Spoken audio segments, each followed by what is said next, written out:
Hi ನಮಸ್ಕಾರ ಗೆಳೆಯರೆ, ಎಲ್ಲರಿಗೂ ನನ್ನ ಚಾನಲ್ಗೆ ಸ್ವಾಗತ. ನಿನ್ನೆಯ ಸಂಚಿಕೆಯ ವಿಡಿಯೋದಲ್ಲಿ ಶಿವನ ಭಿಕ್ಷುವರ್ಯ ಅವತಾರದ ಬಗ್ಗೆ ನೋಡಿದೆವು. ಇವತ್ತಿನ ಈ ಸಂಚಿಕೆಯ ವಿಡಿಯೋದಲ್ಲಿ ಶಿವನ ಸುರೇಶ್ವರ ಅವತಾರದ ಬಗ್ಗೆ ನೋಡೋಣ. ಹಾಗೂ ಶಿವನು ಯಾವ ಕಾರಣಕ್ಕೆ ಈ ಅವತಾರವನ್ನು ಪಡೆದನು ಅಂತ ನೋಡೋಣ. ಹಾಗೂ ಈ ಅವತಾರದ ಹಿಂದೆ ಇರುವ ಅತ್ಯಂತ ಕುತೂಹಲಕಾರಿ ದಂತಕಥೆ ಏನು ಅಂತ ಈ ವಿಡಿಯೋದಲ್ಲಿ ವಿವರವಾಗಿ ನೋಡೋಣ ಬನ್ನಿ. ಇನ್ನೂ ಯಾರು ನಮ್ಮ ಚಾನಲನ್ನು ಸಬ್ಸ್ಕ್ರೈಬ್ ಮಾಡಿಲ್ಲವೋ ಸಬ್ಸ್ಕ್ರೈಬ್ ಮಾಡೋದನ್ನು ಮರೆಯದಿರಿ ಹಾಗೂ ಬೆಲ್ ಐಕಾನನ್ನು ಒತ್ತಿ. ಪುರಾಣಗಳಲ್ಲಿ ವಿಶೇಷವಾಗಿ ಉಲ್ಲೇಖಿಸಲಾದ ದೇವರು ಮತ್ತು ದೇವತೆಗಳ ಅವತಾರಗಳಲ್ಲಿ ಸುರೇಶ್ವರ ಎಂದು ಕರೆಯಲ್ಪಡುವ ಶಿವನ ಅವತಾರವು ಪ್ರಮುಖ ಸ್ಥಾನವನ್ನು ಹೊಂದಿದೆ. ಈ ಅವತಾರದಲ್ಲಿ ಶಿವನು ತನ್ನ ಪ್ರೀತಿ ಮತ್ತು ಕರುಣೆಯಿಂದ ಭಕ್ತರ ಸೇವೆ ಮಾಡಲು, ಅವರಿಗೆ ಮಾರ್ಗದರ್ಶನ ನೀಡಲು ಮತ್ತು ಭೂಮಿಯ ಮೇಲೆ ಸದಾಚಾರ ಮತ್ತು ನ್ಯಾಯವನ್ನು ಸ್ಥಾಪಿಸಲು ಅವತರಿಸಿದನು.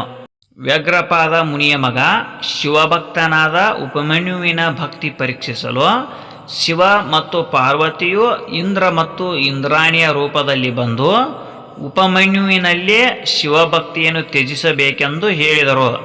ಇಲ್ಲದ ಪಕ್ಷ ಘೋರ ಶಾಪಕ್ಕೆ ಒಳಗಾಗಬೇಕಾಗುತ್ತದೆ ಎಂದು ಹೇಳಿದರು. ಇದಕ್ಕೆ ಹೆದರದೆ ಶಿವಭಕ್ತಿಯನ್ನು ತ್ಯಜಿಸಲಾರೆನೆಂದು ಉಪಮನ್ಯು ಹೇಳಿದಾಗ ಅವನ ಭಕ್ತಿಗೆ ಮೆಚ್ಚಿ ಶಿವ ಮತ್ತು ಪಾರ್ವತಿಯು ಪ್ರತ್ಯಕ್ಷರಾದರು. ಶಿವನು ಇನ್ನು ಮುಂದಕ್ಕೆ ಸದಾಕಾಲ ತಾನು ಉಪಮನ್ಯುವಿನ ಆಶ್ರಮ ಪರಿಸರದಲ್ಲೇ ಪಾರ್ವತಿಯೊಂದಿಗೆ ಇರುವನೆಂದು ಭರವಸೆಯನ್ನು ಇಟ್ಟನು. ಹಾಗೆಯೇ ನಡೆದನು. ಇಂದ್ರನ ವೇಷದಲ್ಲಿ ಬಂದ ಕಾರಣ ಮಹಾಶಿವನಿಗೆ ಸುರೇಶ್ವರ ಎಂಬ ಹೆಸರು ಬಂತು. ಒಟ್ಟಾರೆಯಾಗಿ ಕೊನೆಯದಾಗಿ ಅತ್ಯಂತ ಸಂಕ್ಷಿಪ್ತವಾಗಿ ಹೇಳುವುದಾದರೆ ಸುರೇಶ್ವರ ಅವತಾರದ ಅರ್ಥಪೂರ್ಣ ಸಂದೇಶವೇನೆಂದರೆ, ಭಕ್ತಿ, ಪ್ರೀತಿ ಮತ್ತು ಸೇವೆಯ ಮೂಲಕ ಮಾತ್ರ ವ್ಯಕ್ತಿಯು ತನ್ನ ಜೀವನವನ್ನು ಸದಾಚಾರ ಮತ್ತು ನ್ಯಾಯದ ಹಾದಿಯಲ್ಲಿ ಸ್ಥಾಪಿಸಬಹುದು. ಶಿವನ ಈ ಅವತಾರವು ಭೂಮಿಯ ಮೇಲೆ ಧರ್ಮದ ಸ್ಥಾಪನೆಗೆ ಒಂದು ಅನನ್ಯ ಮತ್ತು ಸ್ಫೂರ್ತಿದಾಯಕ ಮಾಧ್ಯಮವಾಗಿ ಸ್ಥಾನವನ್ನು ಕಂಡುಕೊಳ್ಳುತ್ತದೆ. ನಿಮಗೆ ಈ ವಿಡಿಯೋ ಇಷ್ಟವಾಗಿದ್ದರೆ ಲೈಕ್ ಮಾಡಿ ಹಾಗೂ ಇತರರಿಗೂ ಶೇರ್ ಮಾಡಿ.